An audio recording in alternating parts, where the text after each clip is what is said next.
हरि ओम नमः परमहंसाय स्वादितचरणकमलचिन्मकरन्दाय भक्तजनमानसनिवासाय श्रीरामचन्द्राय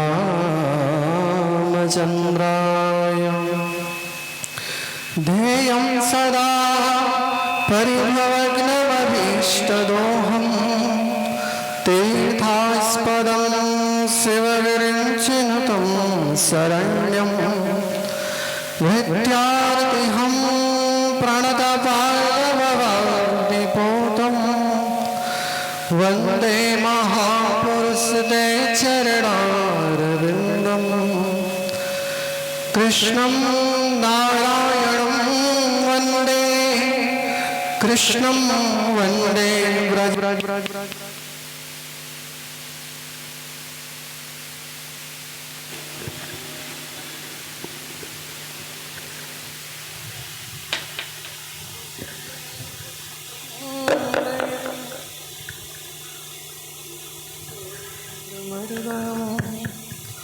देवकी परमानंदं कृष्णं वन्दे जगद्गुरुं गोपाल बालं भुवरे कपालं संसार मायामतिमोहिजालं यशो विशालं शिशुपालकालं बालं मुकुन्दं मनसा स्मरामि।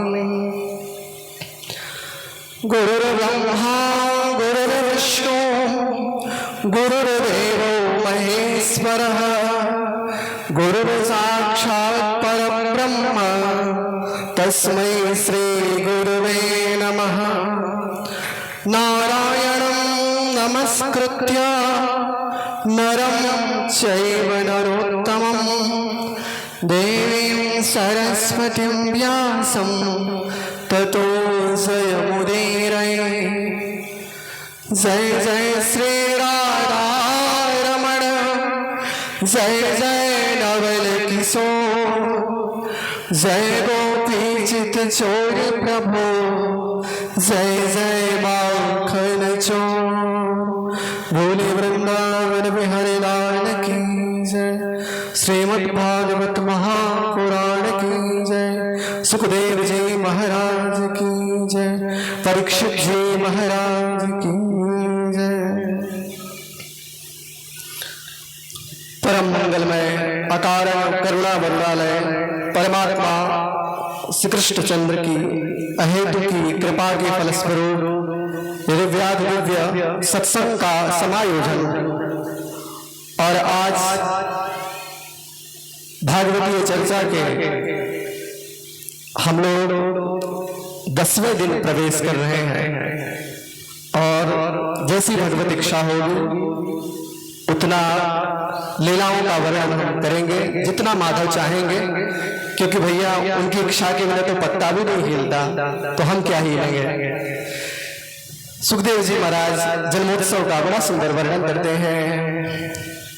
नंदस्त्वात्मजोत्पन्ने जाता लादो महामनाः आहूय विप्रान् वेदज्ञां श्रान्तः सुचिरलङ्कृतः धेनूनां नियुते प्रादाः विप्रेभ्यः समलङ्कृते तिलात्रिं सप्तरत्नोः सात्विकं माम्बरामृतम् वाचित्वा स्वस्त्ययनं जातकर्मात्मजस्य वै कारयामास विधिवत् पितृदेवार्चनं तथा। कहते हैं सुखदेव जी वर्णन करते हैं कि नंद के यहाँ आत्मज का उत्पन्न हुआ। नंदस्त्वात्मज उत्पन्न हुआ।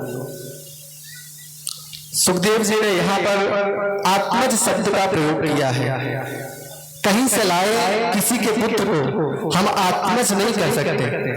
आत्मज का मतलब जो अपनी आत्मा का अंश हो, अपने पुत्र को ही आत्मज कहा जा सकता है।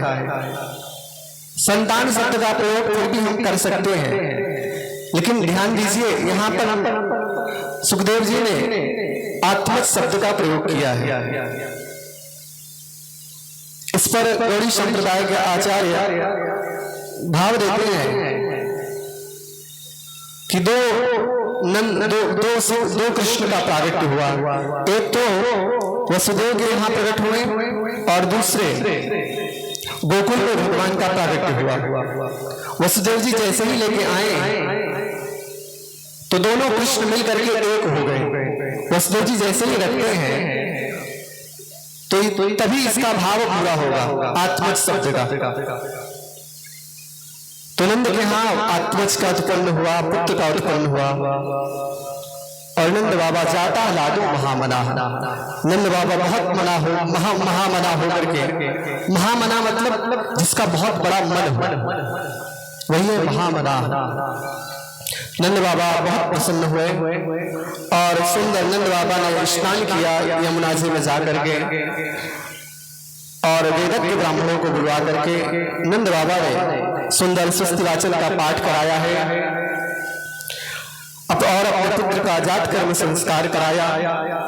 कारयामास विधिवत देवार्चनम तथा देवता तथा पितरों की यथाविधि नंद बाबा ने पूजा करवाई। ब्राह्मणों को वस्त्राभूषणों से सुसज्जित नंद बाबा ने 20 लाख गायें दान की है और महाराज रत्नों और स्वर्ण मंडित वस्त्रों से ढके 7 तिल के पर्वत नंद बाबा ने दान किए हैं। बड़े बड़े विचित्र मंगलमय बाजे बजवाए और महाराज आनंद मुक्त होकर वे तथा गोपगण एक दूसरे पर दूध, दही, घृत तथा जल उलेरने लगे और एक दूसरे के मुख पर मक्खन पोत पोत करके नंद बाबा ने आनंद महोत्सव मनाया। देखिए मैं निवेदन करूं, जन्मोत्सव में सब आए, नंद आए, सुनंद आए, उनकी पत्नियां आई, लेकिन एक नहीं आई। कौन नहीं आई? रोहिणी जी नहीं आई। डोगरे जी का भाव है कि रोहिणी जी वहां पर नहीं आई क्योंकि वो प्रेषित भर्तिका है और शास्त्र का नियम है जिसके पति परदेश हो, उसके पास ना हो, तो शास्त्र कहते हैं प्रेषित भर्तिका के नियम होते हैं। क्रीड़ा शरीर संस्कारम समाजोत्सव दर्शनम हास्यम परिगृहेयानम त्यजेत प्रेषित भर्तिका। जिनका पति परदेश हो, उनके पास ना हो, तो शास्त्र कहते हैं कि उन्हें सामाजिक उत्सवों में नहीं जाना चाहिए। समाजोत्सव दर्शनम, दूसरे के घर नहीं जाना चाहिए।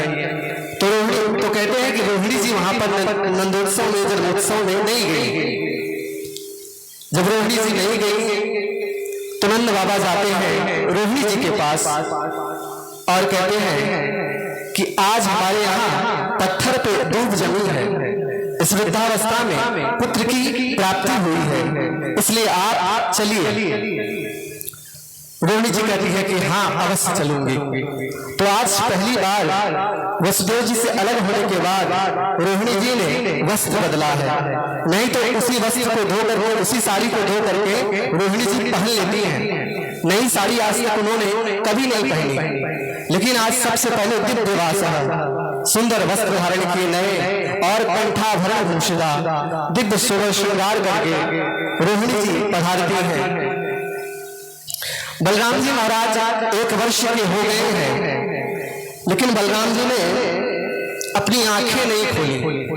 जब से बलराम जी जन्म लिए हैं ब्रज में, तब से उन्होंने अपनी आंखें खोली ही नहीं। सारा ब्रजमंडल बलराम जी को लेकर बड़ा चिंतित रहता है, क्योंकि भैया अब 1 वर्ष तक बाद जो बालक आंखें ना खोले, तो लोगों ने सोचा कि बलराम जी महाराज अंधे हैं। लोगों ने यही धारणा बना ली और जैसे ही बलराम जी को गोद में लेकर रोहिणी जी बालकृष्ण प्रभु का दर्शन करने के लिए जाते हैं, तो कुछ दूर पर ही थी कि उनके कंठ में लिपटे हुए बलराम जी जो 1 वर्ष के हैं, वो हाथ पैर मारने लगे कि मुझे बालकृष्ण प्रभु के पास ले चलो। और बालकृष्ण प्रभु जो पालने में लेटे थे, वो भी हाथ पैर मारने लगे कि मुझे बलराम जी के पास ले चलो। दोनों हाथ पैर मारने लगे और जैसे ही रोहिणी जी आती हैं बलराम जी को लेकर के, कन्हैया को बलराम जी ने जैसे ही देखा तो जो बालक 1 वर्ष का अंधा था उसने टक से आंख खोल दी। अब महाराज आंखों की भाषा में कन्हैया ने कहा कि दाऊ भैया, हमने आपको इस बार बड़ा बना दिया, 1 वर्ष पहले भेज दिया। दाऊ भैया बोले कि कन्हैया, हम तो तुम्हारी इच्छा के अनुसार ही हैं, जैसा तुम चाहो मुझे नचाओ, मेरी अपनी कोई मर्जी नहीं है। दाऊ जी कहते हैं कि कन्हैया, लेकिन एक बात है। क्या? बोले तुम्हारे बिना हमने संसार को अभी तक देखा नहीं है, क्योंकि माधव अगर मैं संसार को देखूंगा तो तुम्हारे साथ देखूंगा, तुम्हारे बिना मैं संसार को नहीं देखूंगा। क्यों? बोले तुम्हारे बिना अगर मैं संसार को देखूंगा तो मुझे संसार की हवा लग जाएगी, ये दुनिया की माया मुझे जकड़ लेगी। बोले माधव, तुम्हारे बिना हम इस माया से जीतने में असमर्थ हैं, इसलिए अगर हम दुनिया देखेंगे तो तुम्हारे साथ देखेंगे, तुम्हारे बिना हम दुनिया को नहीं देखेंगे। अगर आप चाहो कि संसार की माया हम लोगों को व्याप्त ना हो तो बड़ा सुंदर सूत्र है कि भैया अपने जीवन में भगवान की शरणागति, भगवान का भजन अपने साथ रखो, नहीं तो माया ऐसा जकड़ेगी कुंडी मार के कि फिर जन्म जन्मांतर में निकल नहीं पाएंगे। उपाय एक ही है कि माधव का आश्रय ले लें। बलराम जी ये सूत्र प्रदान कर रहे हैं। बोले माधव, अगर मैं संसार को देखूंगा तो तुम्हारे साथ देखूंगा। परम मंगलमय भाव से इस प्रकार से नंदोत्सव जन्मोत्सव में नंद बाबा इतना डूब गए कि कंस को कर देना भूल गए। अचानक नंद जी को याद आया कि अभी मैंने कंस का कर नहीं दिया। पुत्र की जन्मोत्सव की खुशी में ऐसा डूबा कि मुझे याद ही नहीं रहा। तो नंद बाबा ने ग्वाल बालों को बुलाया। बोले भैया, जरा तुम कुछ दिन ध्यान रखना, मैं कंस को कर दे करके आता हूं। गोपाल गोकुल रक्षायां निरूप्य मथुरां गतः नंदः कंसस्य वार्षिक्यं करं दातुं कुरुध्वः। तो गोपों को गोकुल की रक्षा का भार देकर नंद बाबा कंस का वार्षिक कर देने मथुरा गए।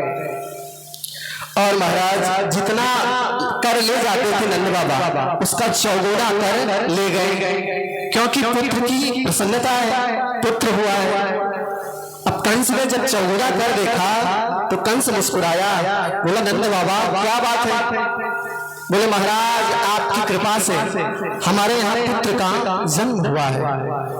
कंस बोला, हमारा आशीर्वाद है कि आपका लाला जुग जुग जिए। नंद बाबा मन ही मन मुस्कुराए। बोले महाराज, एक आपका ही तो भय था, जब आप ही कह रहे हैं जुग जुग जिए तो निश्चित मेरा लाला जुग जुग जिएगा। तो कंस का कर चुकाने के बाद नंद बाबा अपने परम मित्र वसुदेव जी के पास गए। देखिए, इस मुलाकात की विशेषता ये रही कि उन्होंने अपना दुख नहीं कहा और उन्होंने अपना सुख नहीं कहा।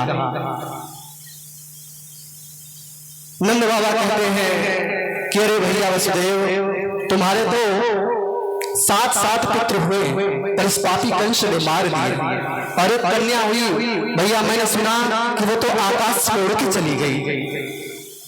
बहुत नंद बाबा इस प्रकार से कहते हैं। तो वसुदेव जी कहते हैं भैया, आपको बधाई हो, आपके यहाँ लाला का जन्म हुआ है। यही मित्रता का सिद्धांत है। निज दुख करी सम रज करी जाना, और मित्रक दुख रज मेरु समाना। अपना दुख भले ही पहाड़ के जैसा हो, पर अपने दुख को रज के समान, मिट्टी की कण के समान मानना चाहिए। और मित्र का दुख भले ही रज के समान हो, लेकिन उसको पहाड़ के समान मानना चाहिए। अच्छा, मित्रता में सबसे बड़ी बात क्या है? लेत देत मन संग न धरई। लेने देने में संकोच नहीं होना चाहिए। लेकिन आजकल कलयुग में लोग लेने में संकोच नहीं करते, देने में बहुत संकोच करते हैं। आप एक बार दे दीजिए तो आपको अपनी चीज भिखारी की तरह बार बार मांगनी पड़ेगी। तो यहाँ पर दोनों मित्र मिले हैं। अचानक बात करते करते वसुदेव जी ने कहा कि नंद बाबा, मुझे लगता है कि गोकुल में कोई बहुत बड़ा संकट आने वाला है।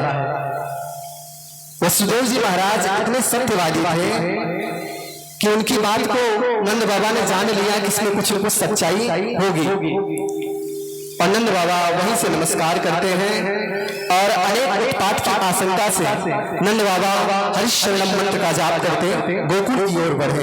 हरिम जगाम शरणम उत्पातागम शंकितः। नंद बाबा आगे बढ़े, बड़े भयभीत थे कि वसुदेव जी ने कहा है कि कोई उत्पात होने वाला है, तो क्या करें? बोले हरि की शरण ले, भगवान ही सब ठीक करेंगे। ये सूत्र है, जब जीवन में परिस्थिति अपने हाथ में ना हो तो भगवान की शरण ही एकमात्र जीव का आश्रय है। अब नंद बाबा सोचे वहां पर पहुंचकर मैं क्या कर पाऊंगा, भगवान के भरोसे ही छोड़ देता हूं। अब नंद बाबा पहुंच नहीं पाए, इससे पहले भगवान की मौसी पूतना पहुंच गई। कंसेन प्रहिता घोरा पूतना बालघातिनी शिशुश्चार्यने गुणन्ति पुरग्राम प्रजादिषु। नगर ग्राम से बालकों की हत्या करती हुई हत्यारी पूतना पहुंची गोकुल में। अच्छा, एक मैं एक निवेदन करूं, पूतना छठवें दिन आई है, छठी के दिन लगातार 6 दिन तक नंदोत्सव चला है। छठवें दिन पूतना आई है और उस नंदोत्सव को विश्राम दिया है। सुबोधनीकार वल्लभाचार्य जी भाव देते हैं, ये देहाध्यास की प्रतीति है। पंचकर्म इंद्रियां और एक मन, ये 6 हुए, इसलिए पूतना छठवें दिन आई है। तो पूतना आती है, आते ही उसने सुना कि नंद के आनंद भयो जय कन्हैया लाल की। पूतना समझ गई किसी के घर में पुत्र का जन्म हुआ है और मेरा तो नाम ही है पूतना। मेरे अगर पुत्र की प्रसन्नता छाई रही तो मेरा तो पूतना नाम ही बेकार है। तो महाराज पूतना ने क्या किया, बड़ा ही सुंदर स्वरूप पूतना ने बनाया है। सुखदेव जी कहते हैं कि परीक्षित इतना सुंदर स्वरूप बनाया कि उसे देखकर ऐसा लगता था कि मानव वैकुंठ से भगवती लक्ष्मी अपने पतिदेव का दर्शन पाने के लिए ब्रजभूमि में उतर आई है। इतना सुंदर स्वरूप। गोकुल श्रियम दृष्ट निवागताम पति। सब जा रहे थे नंद भवन की ओर, पूतना भी पीछे पीछे गई और रास्ते में जिन गोपों ने जिन्होंने भी देखा पूतना को, सब एकदम से मुग्ध हो गए। कोई कुछ कर नहीं पाया, न कोई कुछ बात किया है। भागवत में पूतना ने किसी से कोई बात नहीं की है। वो इतना सुंदर थी कि सब उसे देखते ही रह गए और सीधे जा करके पूतना ने बालकृष्ण प्रभु जहां लेटे थे वहां सीधे जा करके पूतना उनको अपने गोद में उठा लेती है। माताओं ने सोचा शायद स्वर्ग से कोई देवी आई है लाला को आशीर्वाद देने के लिए। इतना सुंदर उसका स्वरूप था। पूतना को देखते ही भगवान ने अपने दोनों नेत्र बंद कर लिए। अब इस पर संतों ने विविध भाव दिए हैं।